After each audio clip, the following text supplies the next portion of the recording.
दोस्तों शुरुआत करते हैं लोधी वंश।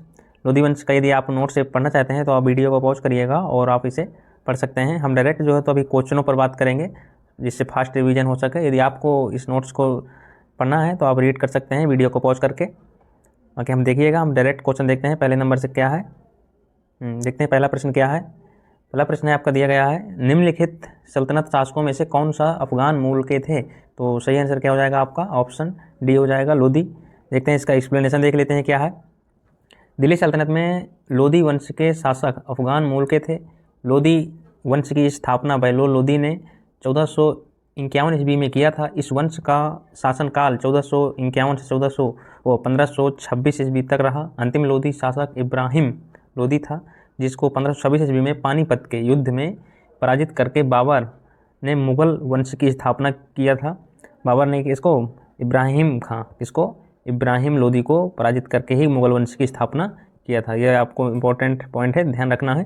देखते हैं अगला प्रश्न क्या है। प्रश्न नंबर 2 है, दिल्ली की राजगद्दी पर अफगान शासकों के शासन का निम्नलिखित में से कौन सा एक सही कालानुक्रम है? तो आपको सही देखना है कि कौन, इनका सही आंसर क्या हो जाएगा आपका? ऑप्शन सी हो जाएगा, बहलोल खान लोधी, सिकंदर शाह, इब्राहिम लोधी। देखते हैं अब इसका एक्सप्लेनेशन देख सकते हैं। एक्सप्लेनेशन देख लेते हैं, इसका व्याख्या क्या है। उपर्युक्त अफगान शासकों का दिल्ली की राजगद्दी पर बैठने का सही कालानुक्रम निम्न प्रकार है।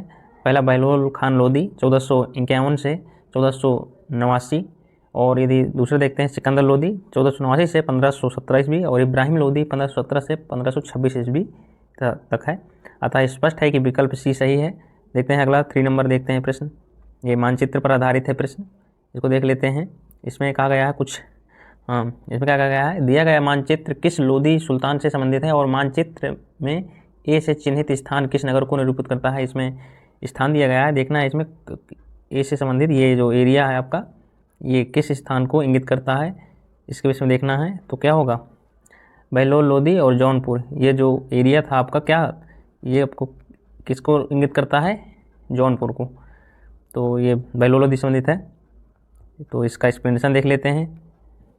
दिया गया मानचित्र बहलोल लोधी का साम्राज्य इंगित करता है। इसमें ए से जौनपुर नगर चिन्हित है। जौनपुर को सिराज हिंद, इसको ध्यान रखना है, जो किसे सिराज हिंद कहा जाता है? जौनपुर को ही सिराज हिंद कहा जाता है। अगला प्रश्न देखते हैं 4 नंबर। महाराणा सांगा ने इब्राहिम लोधी को किस युद्ध में परास्त किया था? तो सही आंसर क्या हो जाएगा? खतौली के युद्ध। देखते हैं एक्सप्लेनेशन देख लेते हैं, इसका व्याख्या क्या है।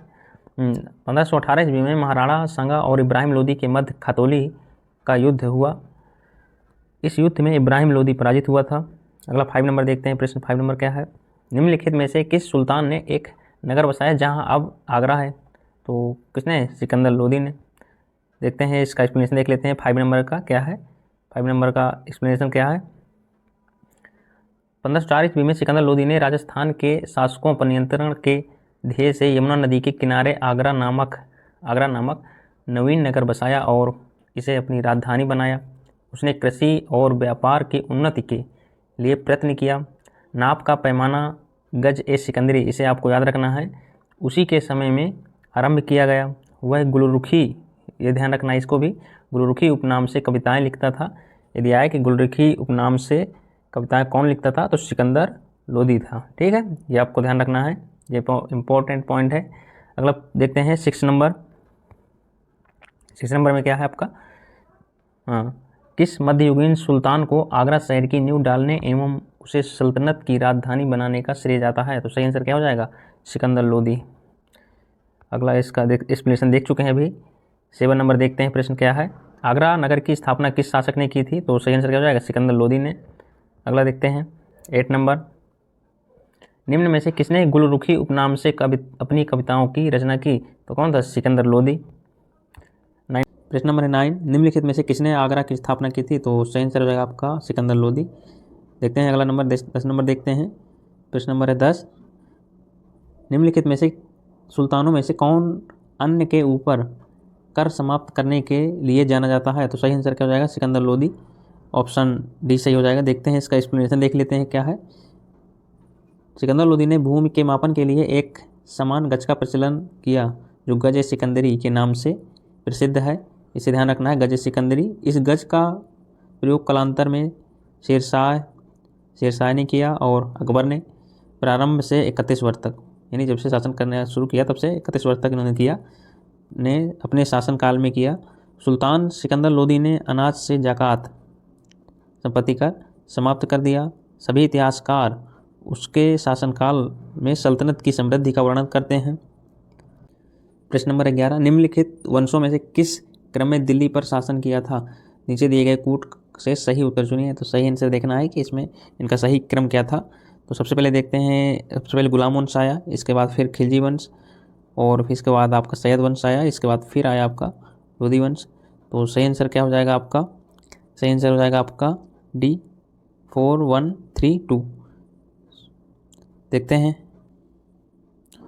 इसका एक्सप्लेनेशन देख लेते हैं। एक्सप्लेनेशन क्या दिया गया है? गुलाम वंश या ममलूक शासकों का शासनकाल 1206 से 1290 ईस्वी, खिलजी वंश का शासनकाल 1290 से 1320 ईस्वी, सैयद वंश का शासनकाल 1414 से लेकर 1451 ईस्वी तक, तथा लोधी वंश का शासनकाल 1451 से 1526 ईस्वी तक था। तथा इस प्रकार अभिष्ट उत्तर सही विकल्प क्या होगा? आपका डी होगा।